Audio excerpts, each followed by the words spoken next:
Okay, so what we're going to do, early stage defense, is recognize that the guy's clearing your legs and hit a quick heist.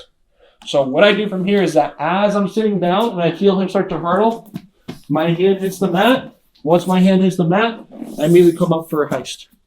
I know it seems very simple, but it really is that effective.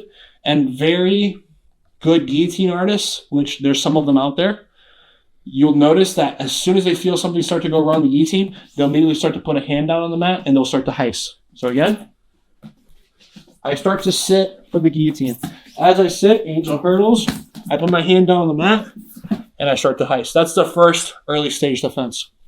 Later stage defense, this one, Gordon teaches it in his guillotine defense instructional, a strangle defense instructional. From here, I sit, the guy hurdles over it. Off the hurdle, I'm going to block Angel's wrist. Angel, can you rotate us? Off the hurdle, I'm going to block Angel's wrist.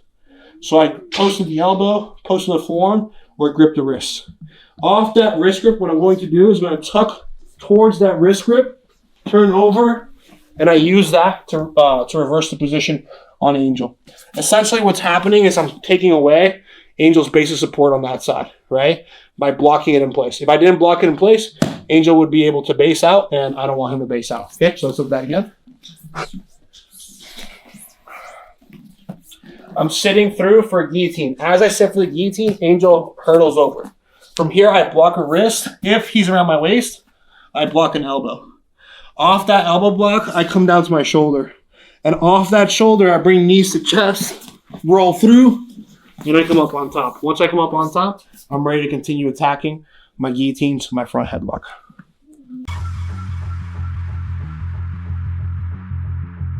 Now we're going to go over 4-point, countering the 4-point defense, okay?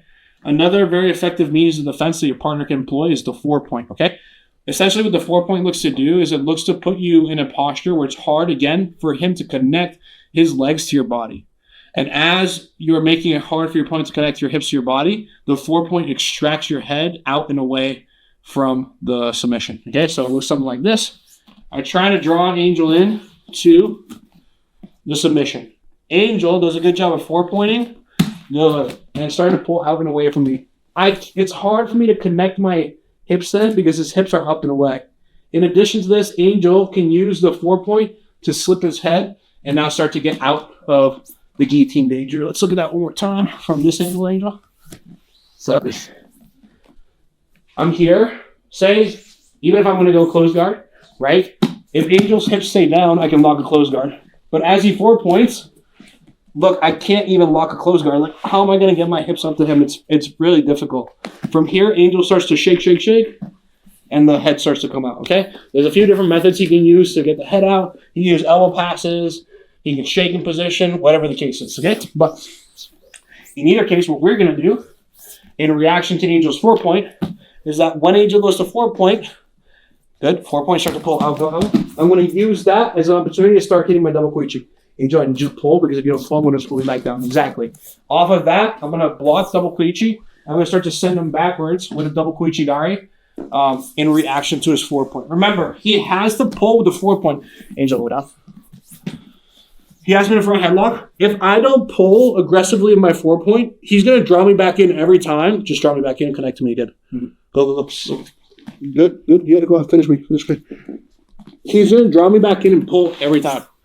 I have to aggressively drive weight back onto my heels to pull back. That pull back is going to make it so that Angel can now start to drop into a double quichi and send me backwards onto my butt. The moment he sends me backwards on my butt, it's a race up. What Angel wants to do is retract one leg back, go to start to heist. When he heists, yep, exactly. So when I heist, he snaps me into a front head, and now from here, we're back into all of our action. Okay, so let's look at that again. Remember what I want to do in a 4-point. Okay, I need to be able to drive weight back. If I don't commit to driving my weight back in a 4-point, Angel's going to draw me right back in and guillotine the crap out of me. Okay? I'm desperate. I'm desperate to get out of there. I want out. So I'm going to aggressively 4-point and drive my weight back onto my heels to extract my head as forcefully as I can. So when I'm in this 4-point position, Angels just hold on tight. Don't try to double cleach me yet. Just hold on tight. As Angel's holding tight, I'm trying to draw back. As I'm drawing back, he drops the hooks and he pushes. And that knocks me onto my butt. The moment I get knocked down to my butt, it's a race up. But guess what? See how Angel's feet have bottom position? He should win this every time. So as we go to get up, he should get up before me. He snaps, and now he has me in a good position to start attacking all of his front headlock and guillotine offense.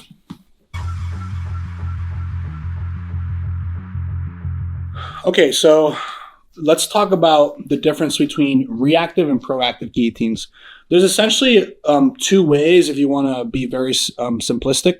There's two ways of being able to guillotine somebody. One's proactive, meaning I go through proactively and I set the guillotine up. And one is reactive. That is, I react to the opportunity of a guillotine being presented to me by my opponent. Okay? In this instructional on guillotines, I'm basically going to focus on proactive guillotine offense. Okay, where I'm teaching you how to proactively go forward and get a guillotine. Why? Is it that there's not a lot of value in reactive guillotines? Absolutely not. Nothing could be further from the truth. As a matter of fact, I am of the opinion that reactive guillotines is one of the biggest value propositions of guillotine as a whole, where I react to the opportunity of a guillotine being presented to me and I acquire it. Okay? With that said, the previous section that I just taught you, which is mastering the bite and getting good at that ability to recognize what it feels like to have a guillotine presented to you, what it feels like to get a good guillotine, that in essence is going to give you all the tools you need to be able to reactively acquire a guillotine. Because remember, at the end of the day, in order for me to acquire a reactive guillotine, there's so many different circumstances and situations where I can react to a guillotine being presented to me, okay? At the end of the day, it's a feel thing. You're going to feel the opportunity of a guillotine being presented to you, okay? And there are a lot of different examples of this. Say, for example, I'm with Luke, right? Luke takes a shot, and as he takes a shot, I start to wrap up the guillotine as the shot's coming into play. Okay? Say, for example, Luke's down on his back. Coming down on your back, Luke. Good. He starts to build up with an underhook, and as he's building up with the underhook, I'm starting to shoot my guillotine into play. Okay?